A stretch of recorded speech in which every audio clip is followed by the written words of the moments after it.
Bonjour et bienvenue dans les cours en ligne du SEM. Dans cette vidéo, nous allons vous montrer comment transférer le contenu dans vos DVD en un simple fichier numérique que vous pourrez ensuite tout simplement lire avec n'importe quel ordinateur, déposer sur une clé USB, amener à l'école ou alors même pousser le vis jusqu'au point de le mettre sur votre tablette ou votre téléphone personnel. C'est parti, démonstration à l'appui.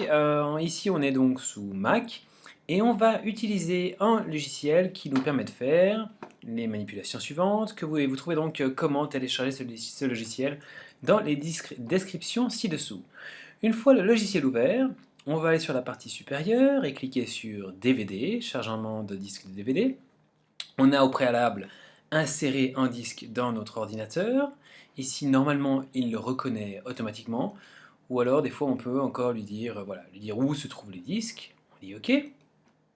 Et une fois qu'il a chargé le disque, on le voit ici, il reconnaît les différentes pistes du disque. Mais avant d'y arriver, il va nous demander, grosso modo, quel est le profil ou quel est exactement le type de sortie que l'on souhaite. Donc ici, dans cette partie, on peut gérer, à savoir la qualité de sortie, savoir si le fichier que vous allez avoir est de haute qualité, high quality, ou de basse qualité, low quality. Plus ce sera haut, plus ce sera lent à faire, et plus également ça va prendre de la place sur votre disque, mais à l'inverse, plus l'image sera bonne. On peut choisir ici, donc ici on va dire haute qualité, profil recommandé, on va dire terminé. Et ici donc on se retrouve dans les différents titres du disque.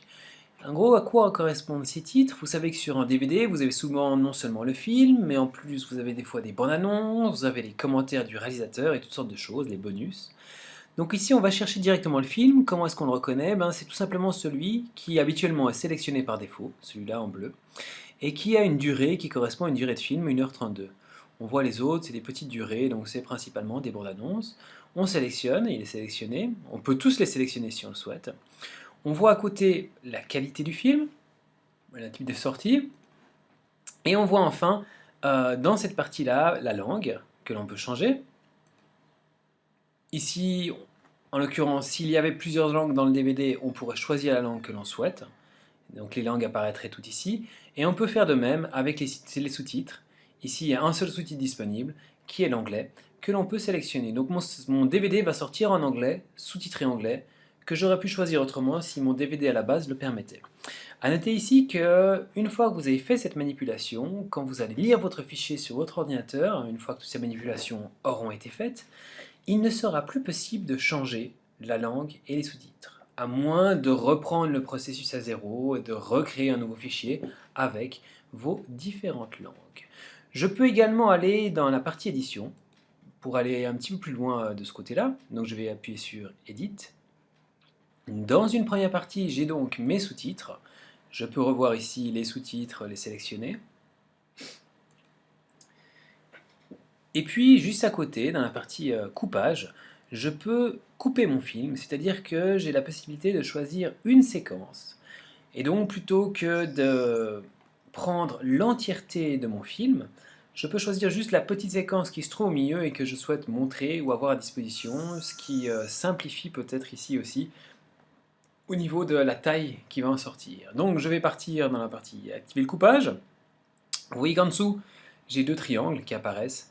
Je vais donc déplacer ces triangles jusqu'au moment que je souhaite. Voilà, imaginons que ça commence ici, ma séquence commence ici. Ma séquence se termine, on va dire, ici. Vous pouvez ici aussi vous déplacer pour voir tous ces éléments. Vous pouvez également changer en mettant l'heure exacte de début, au centième près et l'heure de fin. Et on vous donne ici une longueur qui correspond à la longueur de votre film à l'arrivée, après être coupé. J'appuie sur terminer. Et une fois que tout cela est terminé, il ne me reste plus que d'un côté choisir où je vais enregistrer ce fichier. Par défaut, il va le mettre sur le bureau, mais je peux changer en choisissant le fichier d'arrivée, le dossier d'arrivée. Et une fois que c'est parti, je n'ai plus qu'à appuyer sur Run, donc il va lancer le processus de conversion. Voilà, maintenant votre fichier est prêt à être lu sur n'importe quel outil. A noter toutefois que si vous le souhaitez le lire sur un téléphone portable ou une tablette, il vous faudra encore passer par une petite étape avant qu'il puisse être lu facilement. Merci.